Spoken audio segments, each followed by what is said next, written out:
Hindi ka nagtago sa likod ng ngiti.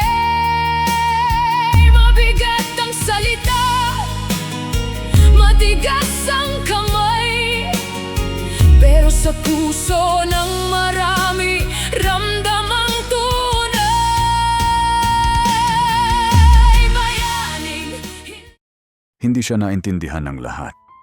May mga taong narinig lang ang tigas ng boses niya, pero hindi nakita ang bigat na pasan niya. May mga taong humusga agad, pero hindi inalam kung bakit ganoon siya lumaban. Hindi siya perpekto. Hindi rin siya nagpanggap na perpekto. Hindi siya nagsalita para palakpakan ng lahat. Hindi niya binago ang sarili niya para tanggapin ang mundo. Pero para sa maraming Pilipino, nakita nila sa kanya ang isang leader na handang tumayo. Handa ang sariling masaktan sa mata ng iba. Basta may maipaglaban para sa bayan. May mga ayaw umunawa sa kanya. May mga tumingin lang sa galit, pero hindi nakita ang malasakit. May mga tumingin lang sa tapang, pero hindi nakita ang sakit na dala niya. At iyon ang dahilan kung bakit mahal pa rin siya ng marami. Hindi dahil wala siyang pagkukulang, kundi dahil sa pakiramdam nilang may isang taong sa sarili niyang paraan ay hindi sila iniwan. Kaya kahit hindi siya naintindihan ng lahat, mananatili siya sa puso ng mga nakaunawa. Dahil kung minsan, ang mga taong hindi maintindihan ng ilan, sila rin ang mga taong minahal ng totoo ng masa.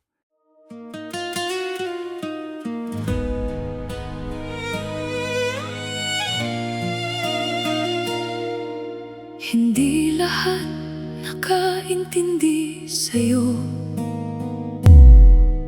Hindi lahat nakita ang puso mo. Marami ang tumingin sa tapang mo, pero hindi nakita ang bigat na pasan mo. Noong ang iba'y takot magsalita, ikaw ang humarap ng walang pangamba.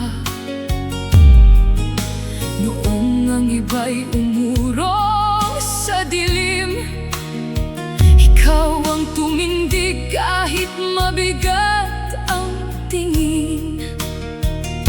Hindi ka perfecto, hindi ka nagkunwari, hindi ka nagtago sa likod ng ngiti.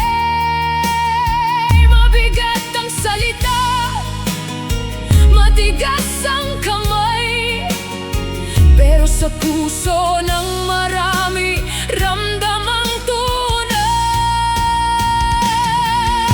Bayaning hindi naintindihan ng ilan na hindi nakita ang pinagdaanan. Sa gitna ng galit at mga batikos, may mga pusong nanatiling tapat sa'yo. Bayaning hindi naintindihan, pero minahal ng taong sugatan noon.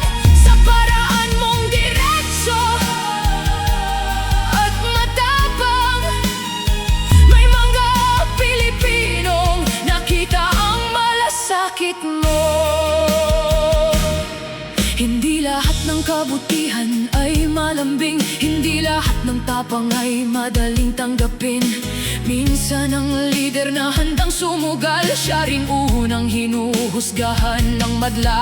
May mga umalma sa tigas ng tinig, may mga di sanay sa tapang ng tindig. Pero sa mga lugar na matagal na pabayaan, may mga taong nagsabing ikaw ang dumamay noon. Hindi ka santo, hindi ka nagpanggap, hindi ka nag-anyo para mahalin ang lahat. Pero sa gitna ng gulo,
madaling magsalita kapag hindi